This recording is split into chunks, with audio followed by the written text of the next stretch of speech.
C'est l'histoire d'une collision entre deux aliments qui ne se rencontrent pas souvent. Les haricots sont utilisés dans les desserts, là, c'est pas quelque chose de bizarre. Si on regarde dans le monde, en Asie, c'est pas nouveau du tout. Mélanger les pois chiches et le chocolat, ça semble pas naturel de prime abord. Il y a des gens qui vont trouver ça étrange. Humus sucré, c'est quoi ça?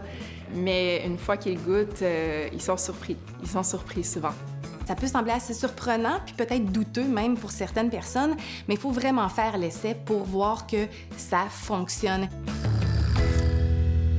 Nutritionniste, autrice et conférencière, Stéphanie Côté fait son houmous sucré depuis quelques années. L'idée de faire du houmous sucré est venue en m'inspirant de blogs, d'émissions européennes ou américaines. Il y en a dans des magazines, il y en a même sur Instagram et autres. Donc, il y en a vraiment une multitude de recettes qu'on peut essayer soi-même à la maison. C'est tout le temps facile à faire avec des ingrédients généralement faciles à trouver aussi. Puis, ça coûte 3 fois rien. Donc, vraiment une recette gagnante. Le pois chiche, c'est tellement doux au goût que ça se mélange bien avec d'autres ingrédients et au final, la légumineuse, elle passe presque incognito. Pour que sa recette soit bien lisse, Stéphanie fait bouillir les pois chiches avec du bicarbonate de soude.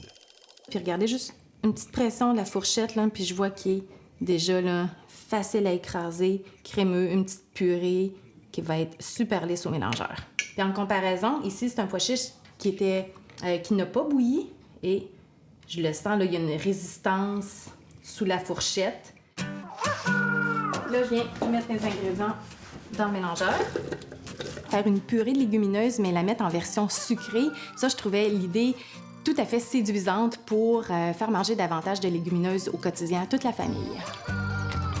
Pour faire ressortir les saveurs du cacao, plus, même quand je fais un chocolat chaud, je mets un petit peu d'eau dans ma casserole, je la fais bouillir, je mets mon cacao, puis là, les saveurs ressortent, le cacao se dissout beaucoup mieux, puis après ça, j'ajoute mon lait puis mes autres ingrédients. Le Guide alimentaire canadien recommande de manger plus de végétaux, donc avec le houmous sucré, ça devient de plus en plus facile d'en manger. Moi, j'utilise du sirop d'érable, je mets à peu près 1/3 de tasse de sirop d'érable pour une boîte de pois chiches, donc ça me donne ma recette au complet. La vanille, c'est vraiment pour le goût. Elle se marie tellement bien aussi à la saveur du chocolat. On pourrait l'omettre, mais moi, je trouve qu'il y a un petit plus avec la vanille. Ça donne au final une tartinade chocolatée qui est 5 fois moins sucrée que du Nutella du commerce. Donc, ça a beau être sucré, mais ça passe vraiment avec une super belle valeur nutritive. Donc, c'est peu sucré, c'est riche en protéines, c'est riche en fibres alimentaires. C'est sans défaut. Le houmous sucré, on peut le manger avec des fruits comme trempette, par exemple. On peut même les tartiner sur des rôtis, des bagels. On peut le manger à la cuillère. Honnêtement, je trouve que ça n'a rien à voir avec le hummus, là, tu sais.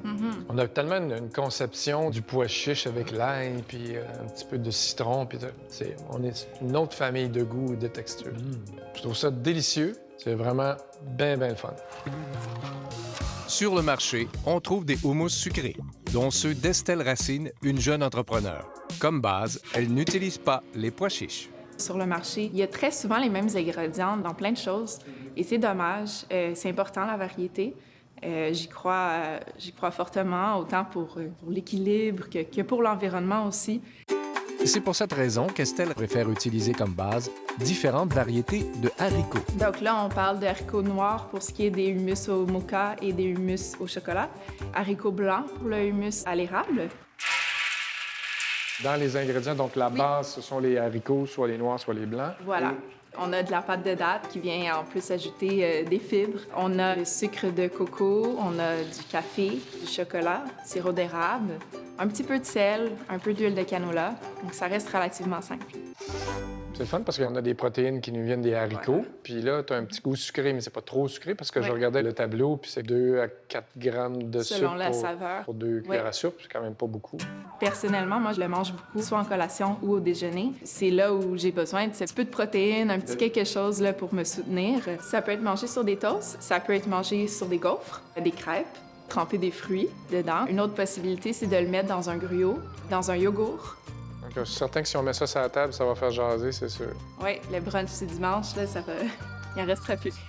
Je pense que ça a l'avantage de démocratiser encore plus le houmous, de le faire connaître à ceux qui ne le connaissaient pas. Ça a l'avantage aussi de faire manger plus de légumineuses peut-être aux enfants et à ceux qui veulent les apprivoiser tranquillement.